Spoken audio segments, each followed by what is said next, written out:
तो बच्चों हम लोगों ने ऑटोगेमी तक पढ़ लिया था। Next is geitonogamy. So just for the sake of NCERT हम पढ़ रहे हैं, बाकी हमें आता तो सारा है, हम पहले डिस्कस कर चुके हैं। और गिटोनोगेमी में हम एग्जाम्पल भी लिखेंगे जो हमें पेज 31 पर मिले हैं, है ना। Transfer of pollen grains from the anther to the stigma of another flower of the same plant, मतलब मेल और फीमेल प्लांट, मेल और फीमेल फ्लावर अलग अलग ब्रांचेस पर है, not the plant but the flower. और कई बार ऐसा भी हो सकता है कि बाइसेक्सुअल फ्लावर भी तो हो सकते हैं एक ही प्लांट की अलग अलग ब्रांचेस पर, यस और नो। तो आप ये मत सोच के बैठ जाना कि खाली क्यूकरबिट्स में ऐसा होगा कि एक ब्रांच पर पिस्टिलेट फ्लावर है, एक पे स्टेमिनेट फ्लावर है। तो don't make it a law, ठीक है। इसको लॉ मत बनाइएगा कि सर ने इससे एग्जाम्पल देके बताया था तो हम इसी को फाइनल कर लें। ये भी हो सकता है कि ये बाइसेक्सुअल फ्लावर हो। बाइसेक्सुअल के लिए सिंबल ये होता है बच्चों, एक सर्कल के ऊपर एरो और नीचे प्लस साइन। और यहां पर भी बाइसेक्सुअल फ्लावर हो सकता है, और इसके एंथर से पॉलन ग्रेन इसके स्टिग्मा पर आ सकते हैं। तो geitonogamy can occur in bisexual flowers also, और क्यूकरबिट्स में तो यूनिसेक्सुअल है, ठीक है। यहां पर एग्जांपल लिख दीजिए। Although geitonogamy is functionally cross pollination involving A pollinating agent. कहां से शुरू हो गया एजेंसीज का यूज? गिटोनोगेमी से, ठीक है। चाहे वो हवा हो, विंड भी हो सकती है। Genetically it is similar to autogamy since pollen grains come from the same plant, तो इसीलिए इसको हम सेल्फ पॉलिनेशन में रखते हैं। Xenogamy, transfer of pollen grain from anther to stigma of a different plant. This is the only type of pollination which during pollination brings genetically different types of pollen grains to the stigma. Agents of pollination, ये बहुत ही काम का part है। और जितना chart में आपने लिखा था एनिमोफिली में, उसके बाद हाइड्रोफिली में, फिर एंटोमोफिली, फिर ऑर्निथोफिली, और फिर कायरोप्टेरोफिली, सब कुछ मिलेगा बच्चों यहाँ पर। Plants use two abiotic wind and water and one biotic animals agent to achieve pollination. Majority of plant use biotic agents for pollination. पहली बात ये क्लियर हो गई, majority of plants use biotic agent. इसीलिए हमने बार बार क्या लिखा था? Insect and wind. विंड और इंसेक्ट नहीं लिखा था, insects and wind. And what is wind? Wind क्या होती है? blowing air, yes or no? Then only a small proportion of plant use abiotic agents. Pollen grains coming in contact with the stigma is a chance factor in both wind and water pollination. To compensate for this uncertainties and associated loss of pollen grains, the flowers produce enormous amount of pollen when compared to the number of ovules available for pollination. ठीक, किस page पे आ गए हम? 29. Pollination by wind is more common amongst abiotic pollinations. तो water wind में किसको preference मिली? Wind को। Wind pollination also requires that the pollen grains are light and non-sticky so that they can be transported in wind current. ये हम लिख चुके chart में, सब कुछ बुक में है। आपको उसे एक्सट्रैक्ट करना है, शॉर्ट नोट्स बनाने हैं। Characteristics of the flowers which are pollinated by wind, फिर वाटर का आएगा नीचे डिस्क्रिप्शन, फिर एनिमल्स का आएगा डिस्क्रिप्शन, सबको अलग अलग उठाना है। क्वेश्चन कई तरीके से बनते हैं, है ना। तो अभी ये क्या बता रहे हैं आपको? कैरेक्टर्स ऑफ द फ्लावर्स और characters of the pollen grain, सब कुछ बता रहे हैं। They often possess well expose stamen, तभी तो हवा में आसानी से उड़ करके जाएंगे pollen grains. So that the pollen grains are easily disperse into wind current and large often feathery stigma to easily trap airborne pollen grains. BORNE stands for पाया जाना, और BORN पैदा होना। Wind pollinated flowers often have a single ovule in each ovary and numerous flowers packed into an inflorescence. A familiar example is the corn cob. The tassels you see are nothing but the stigma and style which wave in the wind to trap pollen grains. Wind pollination is quite common in grasses. एक बात इन्होंने क्या लिख दी, देखिए ऊपर, numerous flowers are packed, है ना. ये कहां पहनी जाती है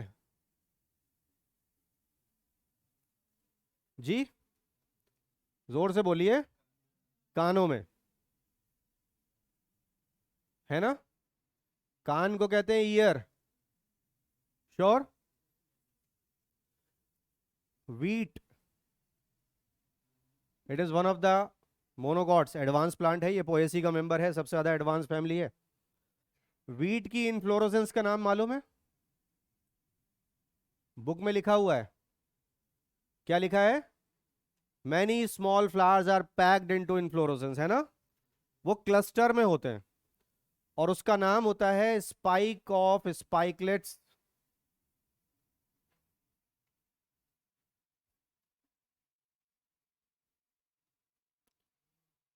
स्पाइकलेट छोटी स्पाइक को कहते हैं. स्पाइक किसे कहते हैं? जिसमें सेसाइल फ्लावर्स होते हैं. What is the meaning of sessile?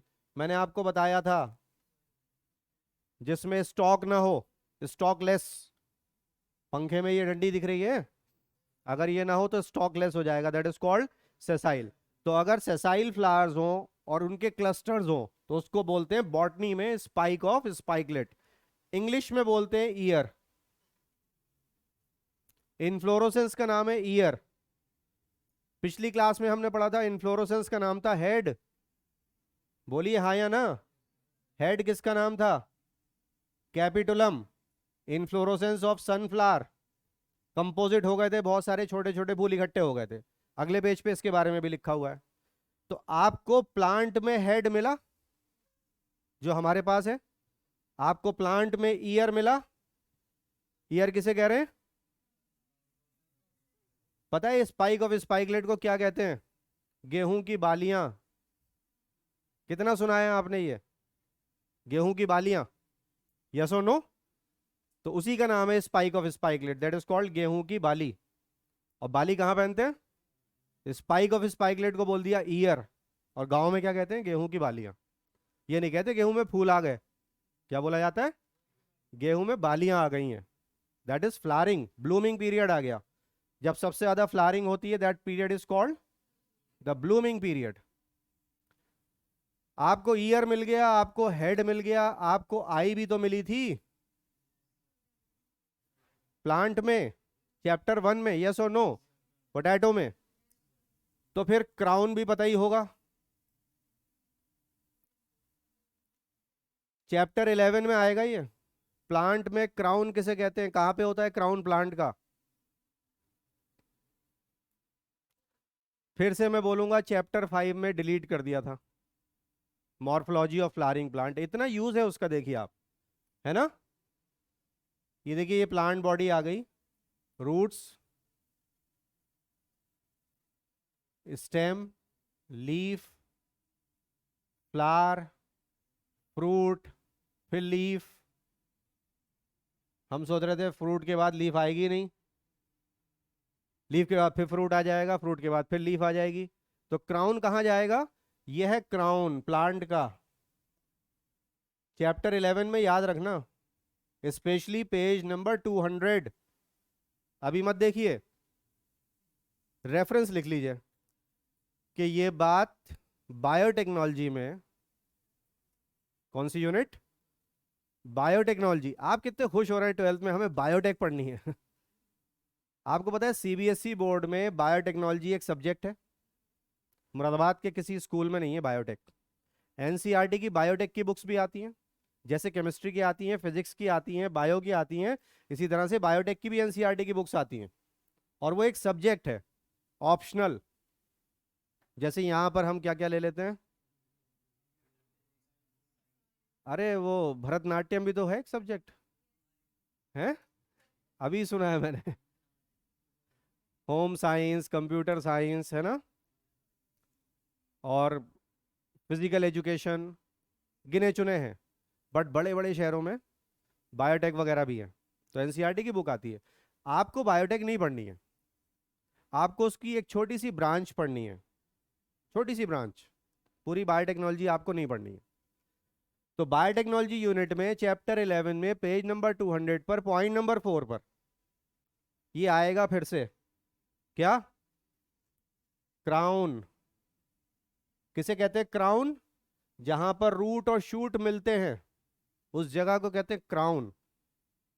The point where root and shoot merges or meets, that place is called the crown.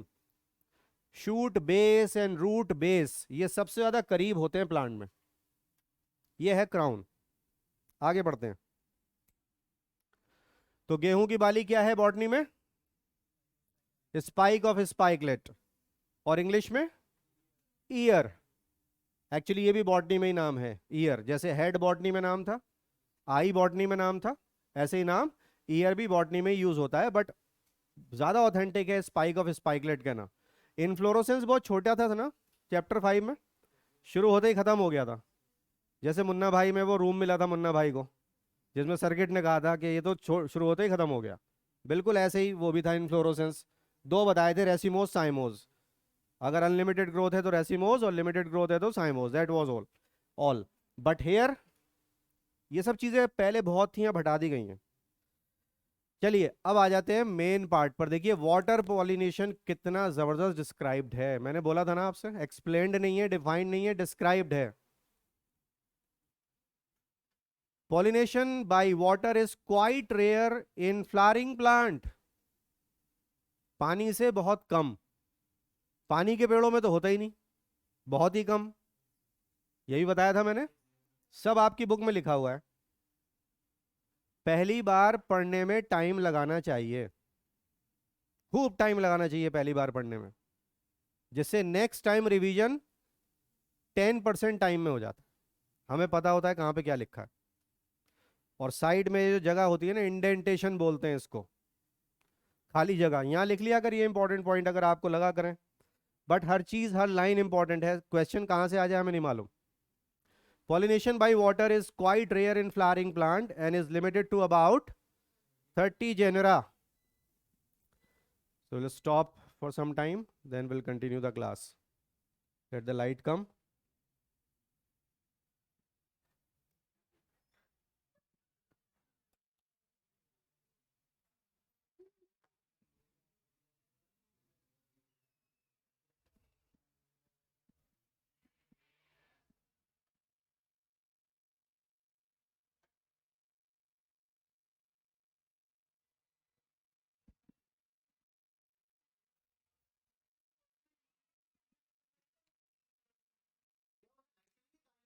Light चली गई, वो इन्वर्टर लोड नहीं ले रहा, अब आ गया। ठीक है, अब कुछ बस ये है ना, एक लाइट और एक फैन जो वो जला लिया।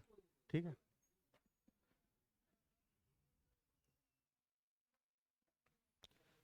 All right. फैन मैंने बंद किए थे, चलो थोड़ी देर तो काम चल जाएगा। चलिए, pollination by water is quite rare in flowering plant and is limited to about 30 genera, mostly monocot advanced plant है। As against this, you would recall that water is a regular mode of transport for male gametes among the lower plant groups such as algae and bryophyte and pteridophyte। ये हमने chapter 1 में पढ़ी थी ये line, chapter 2 में वापस आकर के। यस और नो, रिमेंबर दैट? और क्या लिखा था इसके आगे कि इनकी डिस्ट्रीब्यूशनल रेंज इसीलिए लिमिटेड है, because they require, so it is believed particularly for some bryophytes and pteridophytes that their distribution is limited because of need for water for transport of male gamete and fertilisation. तो दोनों लिखना है, transport of male gamete and fertilisation. एक मत लिखिएगा, दोनों लिखिएगा, ठीक है। Then it says some examples of water pollinated plants are Vallisneria and Hydrilla which grow in fresh water। कभी भी ना हम बुक से ऐसी चीजों की सॉर्टिंग नहीं कर पाते बच्चों।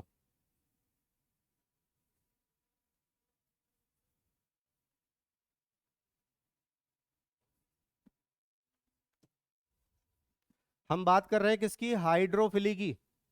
बोलिए हाँ या ना। और इसमें हमको फ्रेश वाटर प्लांट्स की बात बताई जा रही है। एग्जाम्पल दिया है वेलेस्नेरिया एन हाइड्रला, हाइड्रा लिख देते हैं बच्चे कभी कभी। And several marine sea grasses such as Zostera.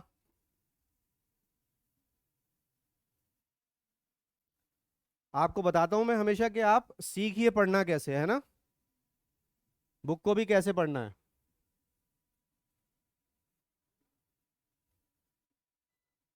C grasses for example Zostera. जब ये कॉपी में लिखा होगा बड़ा बड़ा तो हमको समझ में आएगा कि यस, हम गलती तो नहीं कर रहे हैं या हम सही लिख रहे हैं कि नहीं लिख रहे हैं। Right it in your copy, book में मत लिखिए, बुक में तो लिखा ही है, हाँ या ना, कॉपी में लिखिए।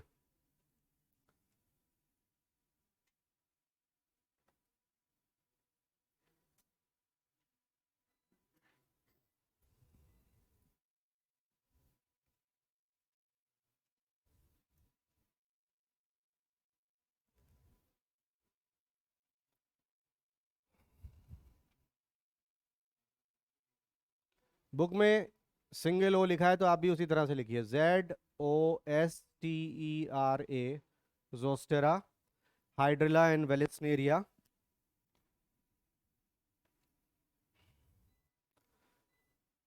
अब अगली बात आ गई, देखिए एक बात शुरू करी उसको खत्म नहीं किया, फिर दूसरी बात पे आ गए, फिर इधर पहुंचेंगे वापस। अभी हमने सिर्फ इसको अलग किया है, फ्रेश वाटर और मेरीन एग्जाम्पल लिखे ना बुक के, और कुछ थोड़ी हमने किया है। It says not all aquatic plants, देख रहे हैं क्या, not all aquatic plants use water for pollination. In majority of aquatic plants such as water hyacinth and water lily, बताया था सब कुछ कि खास तौर से नाम में वाटर लगा हुआ है फिर भी वाटर से पॉलिनेशन नहीं हो रहा है। ठीक है, वाटर हाइसिंथ कौन सा प्लांट है, टेरर ऑफ बंगाल, और scorch of water bodies, Eichhornia, crassipes. आपको पूरा ही नाम याद करना पड़ेगा क्योंकि एनसीईआरटी में आगे के चैप्टर्स में गिवन है, जो हमारी बायोलॉजी की स्पेशल कॉपी है बीएससी, उसमें लिखने वाला नाम है ये, क्योंकि 12th में कम से कम 4 जगह मिलेगा। इसको हिंदी में कहते हैं जल कुंभी।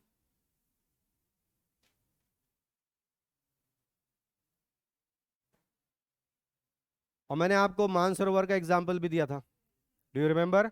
लोकोशेड पुल से जैसे उतरेंगे राइट साइड पे अभी भी है, जो रिजर्वायर होते हैं, डू यू नो रिजर्वायर्स क्या होते हैं ये, हैं, कभी आप डाम पे गए, डाम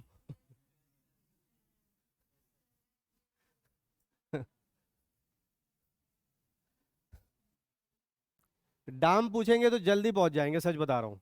डैम कहेंगे तो लोग नहीं, लोगों को पता ही नहीं डैम पे जा रहे हो। डैम तो सिर्फ कुछ चंद बेवकूफ पढ़े लिखे लोग बोलते हैं बाकी सब क्या बोलते हैं, डाम, है ना। और जो रोड पे पड़ता है उसको बोलते हैं डामर।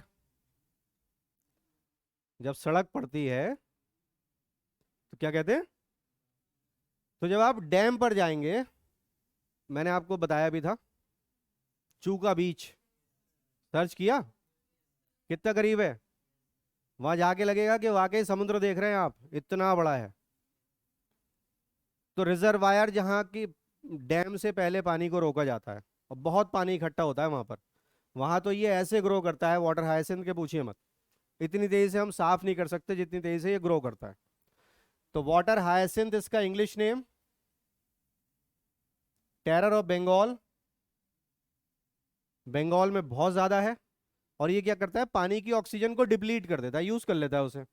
तो जो एक्वेटिक फ्लोरा और फौना है, मतलब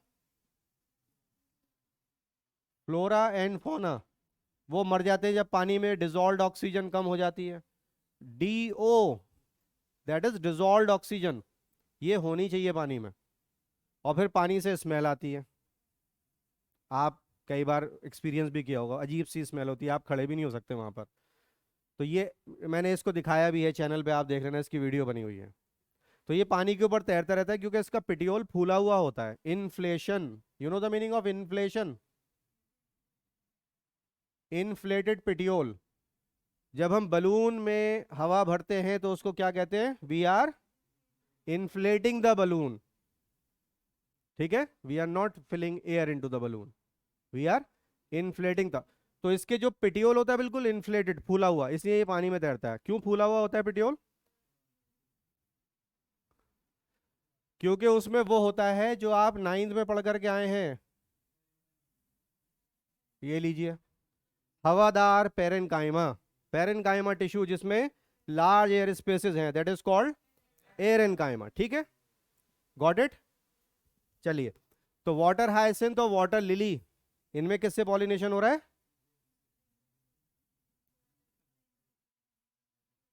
बुक में लिखा है पानी से तो होता ही नहीं, बिल्कुल भूल जाइए। फिर से वही बात लिखी होगी, इसके अलावा तो जा ही नहीं सकते ना। पहले किसका नाम फिर किसका नाम? कितनी बार आ गई ये बात?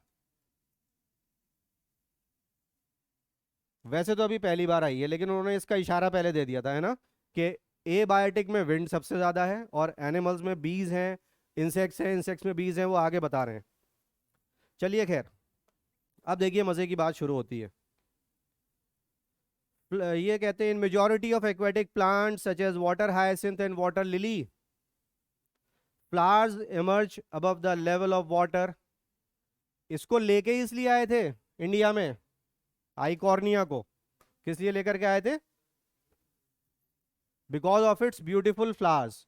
मॉव कलर के फ्लावर्स होते हैं इसके, MAUVE, मॉव, है ना, कुछ कुछ वैसा होता है वो, पर्पल से थोड़ा और हल्का सा ब्राउन मिला दो उसमें, है ना, पर्पल में पिंक ब्राउन ये सब मिला दो तो वो मॉव बनता है। आगे लिखा है NCERT, flowers emerge above the level of water and are pollinated by insects or wind as in most of land plants। अब शुरू करा इन्होंने वेलिस्नेरिया का खेल। आप बताना हुआ क्या? In Vallisneria the female flower reach the surface of water, ऊपर आ गया, by long stalk and male flowers or pollen grains are released onto the surface of water। तो पानी के सरफेस पर हो रहा है पॉलिनेशन। ठीक है, they are carried passively by water current. You know the meaning of passive? क्या?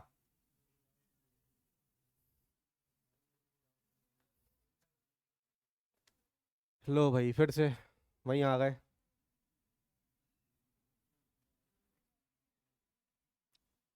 यही तो नहीं कहना है भाई साहब।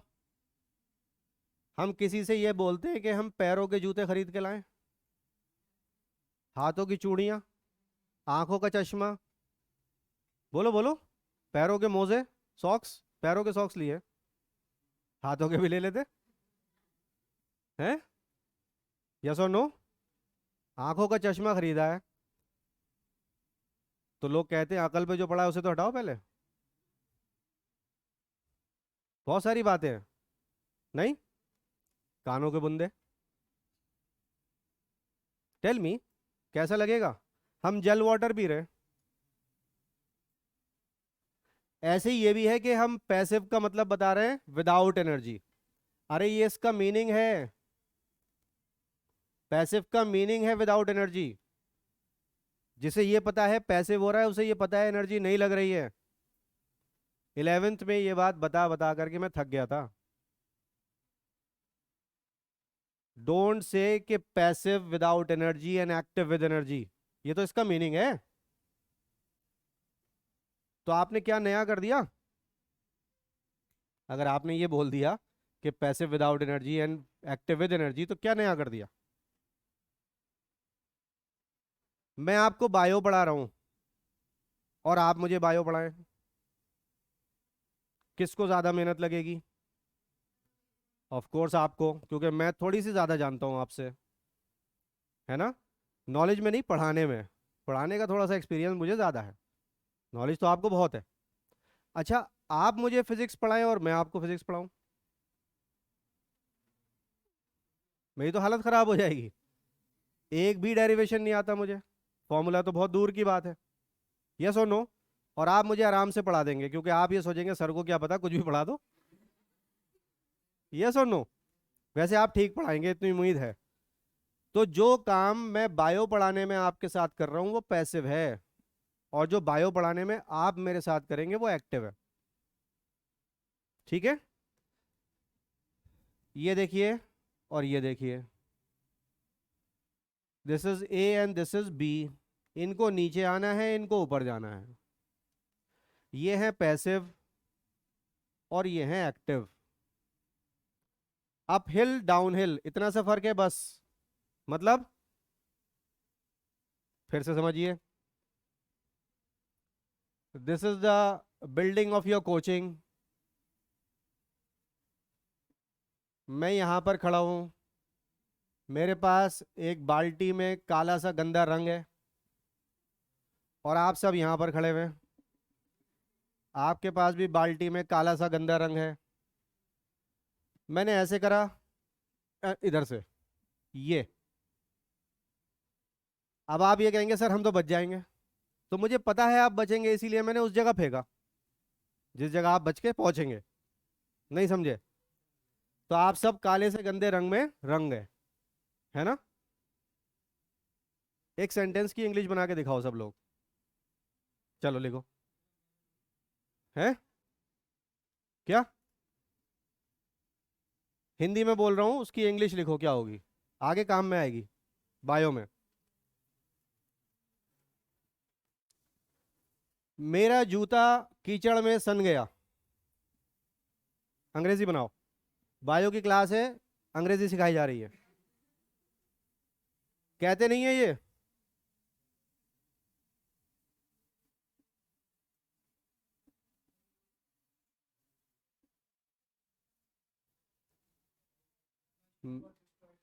शाबाश, खत्म हो गया, तबाह बर्बाद हो गया। Shoe got destroyed. चलो चलो इतना मान लेते, आगे आगे काय में? In sand mud, mud and sand in water, mix in water. हाँ, okay, my shoe got dirty in the mud. आपको अच्छा लग रहा है तो बताइए, मैं ऐसे बताऊं तो आप मान लेंगे? लिखो तो, मेरा जूता कीचड़ में सन गया, काम में आएगा बायोटेक में ये। फिर मुझसे मत कहना सर आप सिखाते नहीं है जी। कीचड़ की इंग्लिश, शाबाश, 10th क्लास में पढ़ी है हमने एनसीईआरटी में। नाइट सॉइल, रात की मट्टी, ये होती है कीचड़ की अंग्रेजी। शाबाश, बहुत बढ़िया। You know the meaning of sun? सूरज, सूरज की इंग्लिश सन। देखिए, जब जूता कीचड़ में सनता है तो क्या होता है जूते पे? हाँ, एक लेयर चिपक जाती है, तो लेयर के चिपकने को बोलते हैं smearing, that is called smear. तो क्या हो गया? My shoe got smeared in the night soil. समझ गए? कहां पे थे हम? Active passive. तो आप सन गए, जब मैंने रंग फेंका तो आप सन गए। अब आपने कहा चलो अब सर को भी जरा इस गंदे से रंग में। आप सबने मिलकर के बाल्टी पकड़ी है, और द काउंट ऑफ 3, चलो भाई शुरू हो जाओ, 1 2 3। फिर आपने क्या करा? What you did was active, what I did was. जो चीज हायर टू लोअर कंसंट्रेशन जाती है बच्चों, हायर टू लोअर कंसंट्रेशन हमेशा याद रखो, ठीक है? वो क्या होता है? वो अपने आप चली जाती है, अपने आप होने को कहते हैं पैसिव। और जो लोअर टू हायर आता है, it requires energy. Why it is requiring energy? क्योंकि उसे कम से, अरे भाई, आपके घर पे पानी की टंकी है, हाँ या ना? उसमें पानी पहुंचाने के लिए क्या करना पड़ता है? धत तेरे की, मोटर पानी नहीं चढ़ाता है यार, मैंने चैनल पे डाला हुआ है, पंप चढ़ाता है, पंप। कितना सीखो, मोटर चला दो, आवाजें आती है नीचे से ऊपर। अगर हम 3-4 फ्लोर पे रह रहे हैं ना, तो सबसे ऊपर से आवाज, मोटर चला दियो। This is the way. हमारी लैंग्वेज है भाई, हम इससे क्यों हंस रहे हैं? क्यों भाई? और हम समझ भी जाते हैं। एक्चुअली पंप फंक्शन कर रहा होता है। What it is doing? What is pump? Pump है क्या? बैक्टीरिया में एक सेक्सुअल रिप्रोडक्शन का मेथड है बच्चों, ट्रांसडक्शन। 11th में भी पढ़ा है हमने, ठीक है? तो जो चीज है उसका नाम है ट्रांसड्यूसर। एक ऐसी मशीन, एक ऐसा इंस्ट्रूमेंट जो एक तरह की एनर्जी को दूसरी तरह की एनर्जी में कन्वर्ट करे, ठीक है? अब इसका एक एग्जांपल तो आपकी लाइफ से ले लेते हैं।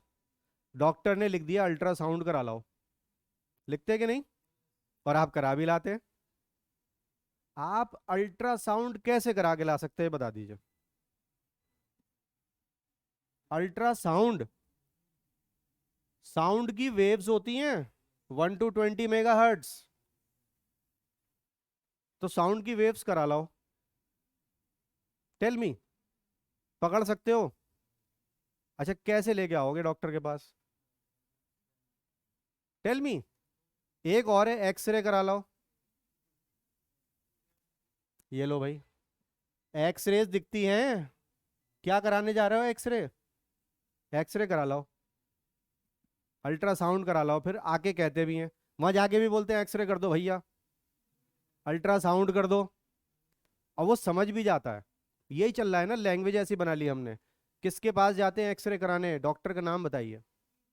रेडियोलॉजिस्ट, यस और नो? तो व्हाट ही और she is doing? Using radiations to make images of your organs. The technique is called imaging. Image बनाने को क्या कहते हैं बच्चों? इमेजिंग। इमेजिंग टेक्निक है ये। इमेज लेकर के आ रहे हैं आप, you are not carrying ultrasound. उस फिल्म पे आपके ऑर्गन की इमेज है, यस और नो? कि आप अंदर से कितने खुशहाल हैं, इसका पता चलता है। You getting my point? So never say कि हम एक्सरे करा के लाए। हम क्या करा के लाए? इमेजिंग करा करके लाए हैं। या आप बहुत ज्यादा बोलना हो तो कह दिए रेडियोग्राफी करा के लाए। एक्सरे नहीं, क्या बोलना है? रेडियोग्राफी कराने गए थे, रेडियोग्राम लेकर के आए हैं, इमेज लेकर के आए हैं। That was develop using X-rays. X-ray नहीं करा के लाए। और इसकी बात करोगे तो क्या कहोगे? आप किसके पास गए थे, कौन से डॉक्टर के? फिर से रेडियोलॉजिस्ट के पास जाओगे? इस बार आप जाएंगे सोनोग्राफर के पास। हाँ सुना है, लेकिन हमने उसका मीनिंग नहीं देखा कभी। उससे फर्क क्या पड़ता है? काम तो चल ही रहा है ना। बहुत बुरा हाल होगा मेडिकल कॉलेज में पहले ही दिन। लोग कहते हैं रैगिंग बंद हो गई है, इंट्रोडक्शन के नाम से तो हो रहा है ना, जान पहचान, बस उतने में ही। गर्ल्स को कैटल और बॉयज को मुर्गा। वहां तक तो ठीक है, प्रॉब्लम नहीं है। फिर वो कहते हैं अंडा दो, दिक्कत तब होती है। समझे कि नहीं? मुर्गा बनने तक तो झेल जाते हैं भाई, उसके बाद दिक्कत शुरू होती है। So remember not to use these things. हम क्या कराने गए थे? सोनोग्राफी। साउंड के लिए सोनो वर्ड यूज करते हैं, यस और नो? तो सोनोग्राफर के पास गए थे। So try to remember. चलो वापस आ जाए यहाँ पर। एक्टिव पैसिव समझ में आया? हमने जब पंप लगाया तो पानी ऊपर गया। पंप क्यों लगाया? एक पंप पानी की टंकी में भी लगा होगा जो नलों में पानी भेजेगा।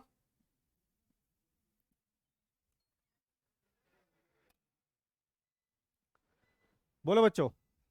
एक पंप पानी की टंकी में भी लगा होगा जो नलों में पानी भेजेगा, है ना? तभी तो नलों में पानी आता है। वो वाला पंप भी तो चलाते हैं हम, टंकी वाला। अरे हाँ या ना? चलाते हैं ना? पानी की टंकी में पंप होता है, मोटर होता है, अपने आप आ जाता है पानी नलों में, क्यों? हायर टू लोअर आ रहा है ना, लेकिन जब लोअर टू हायर भेजना था तो क्या करना पड़ा? पंप ऑन करना पड़ा, मोटर चलाना पड़ा, तो पानी चढ़ा टंकी में। यस और नो? और कई बारी पड़ोसी वाले जो है वो पंप चला देते हैं तो हमारी तरफ प्रेशर कम हो जाता है। यस और नो? कि देखो उन्होंने अपना पंप ऑन कर दिया होगा, मोटर चला दिया होगा, अपना सारा पानी खींच लिया उन्होंने। जब सरकारी नलों में पानी आता है तो ऐसी लड़ाइयाँ भी कॉलोनीज में होती हैं। यू पीपल डोंट नो, आपके घर तो वो है ना, समरसिबल्स, वो खूब सारे लगा रखे हैं। उसका सक्शन प्रेशर बहुत हाई होता है, एक पर्टिकुलर फील्ड तक दूसरा नहीं होना चाहिए। वो नीचे से ना डिप्लीट करता रहता है सॉइल को, वेरी हार्मफुल। ऐसे इंजीनियर्स बोलते हैं, मैं नहीं बोल रहा। चलिए आगे बढ़ते हैं। सो दे से क्या हुआ वेलिस्नेरिया में बच्चों? बोलिए। पैसिवली बाई वाटर करंट का मतलब हायर टू लोअर कंसंट्रेशन, अपने आप। और जब lower to higher that is active. What is active? Anything moving from lower concentration to higher concentration, और बेहतर तरीके से बोलेंगे from its lower concentration to its higher concentration, और from its higher concentration to its lower concentration, that is passive, and its lower to its higher is active. इतने सारे example हैं, ठीक। इसको बोलते हैं अपहिल। एक्टिव को क्या बोलते हैं? अपहिल, पहाड़ पे ऊपर चढ़ने में ताकत लगती है। और इसको क्या बोलेंगे फिर? डाउन हिल, पहाड़ से नीचे उतरने में पता भी नहीं चलता, भागते चले जाते हैं खुशी खुशी। चेहरे में मुस्कुराहट भी तो आ जाती है पहाड़ से उतरते वक्त। 2 बार, अच्छा हम कभी नोटिस नहीं करते अपनी बेवकूफियों को। अब एक एक्सपेरिमेंट आप क्लास में कर लिए, देखिए कितना मजा आएगा, है ना? चलिए जल्दी से क्लैपिंग शुरू करिए, ऐसे सब मुस्कुरा रहे हैं किस बात पे? तो क्लैपिंग इतनी बढ़िया चीज है कि आप अगर दिन में 1-2 बार करेंगे, अपने आप मुस्कुराहट आती चेहरे पे, आप कितने ही सैड हो। मुझे नहीं, मैंने कोई हंसने की बात ही नहीं करी, जैसे क्लैपिंग को कहा आपने हंसना शुरू कर दिया। ये नेचुरल है, इनहेरेंट है, इनबॉर्न है, ठीक है। किसी को हंसाना है तो जोक में सुनाओ, क्या पता उसके लेवल का ना हो। यस और नो? तो क्या करना चाहिए? उससे बोलो क्लैपिंग स्टार्ट कर दो, चलो क्लैपिंग करते हैं, वो खुद ही खुश हो जाएगा। और बहुत देर तक, फिर और तेज तेज से ऐसे कर, और तेज हंसेगा। अभी क्लास में प्रूव हुआ कि नहीं? और दूसरा तब जब हम पहाड़ से उतर रहे होते हैं, इतनी खुशी होती है, चेहरे पे मुस्कुराहट, और आगे से आगे निकलने की कोशिश करते हैं, चढ़ते वक्त नहीं। All right, so will continue in the next class.